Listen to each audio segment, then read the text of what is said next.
This is Anonymous Finance. Today, we seek to expose Ethereum by listing some disturbing facts about the blockchain. This is not an attack on Ethereum.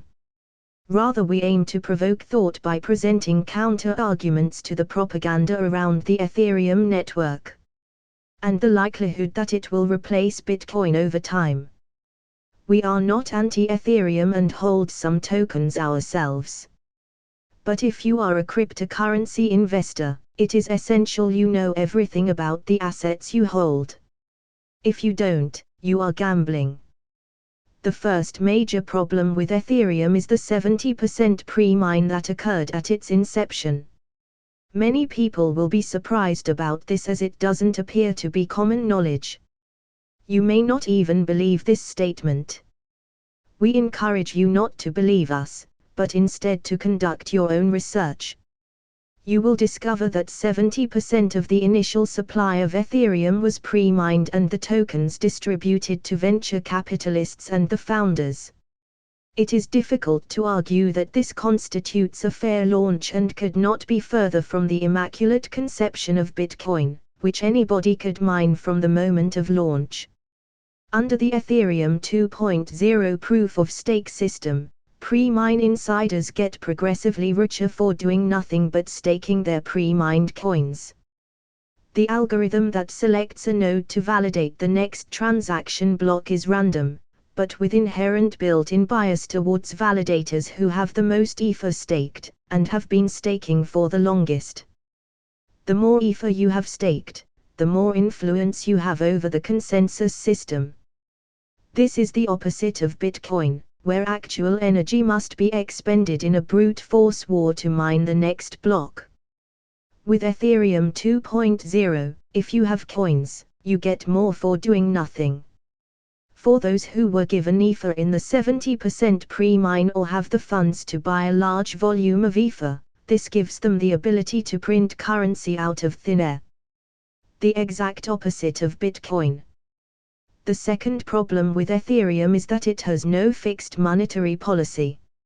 It is elastic because it changes over time. This can have some benefits in terms of improving the protocol efficiency and adapting to market demands. However, the narrative of Ethereum being super hard money is a laughable attempt to compare it to Bitcoin, and to imply that it acts as a better monetary asset. A currency where the monetary policy can be changed over time, or the blockchain rolled back, as happened in 2016, is about as far away from hard money as it's possible to get.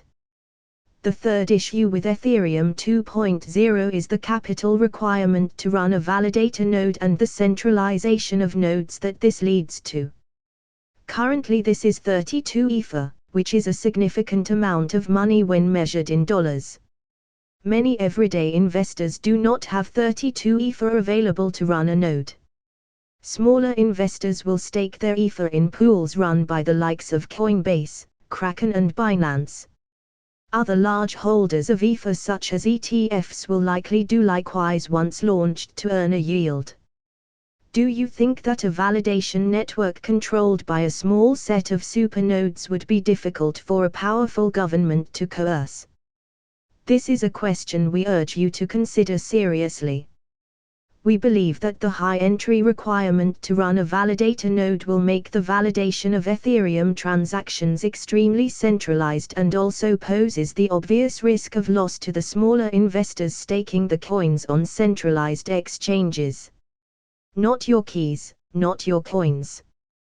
There are some other issues with Ethereum such as its dependence on centralized hosting providers for full nodes such as AWS, due to the size of the blockchain.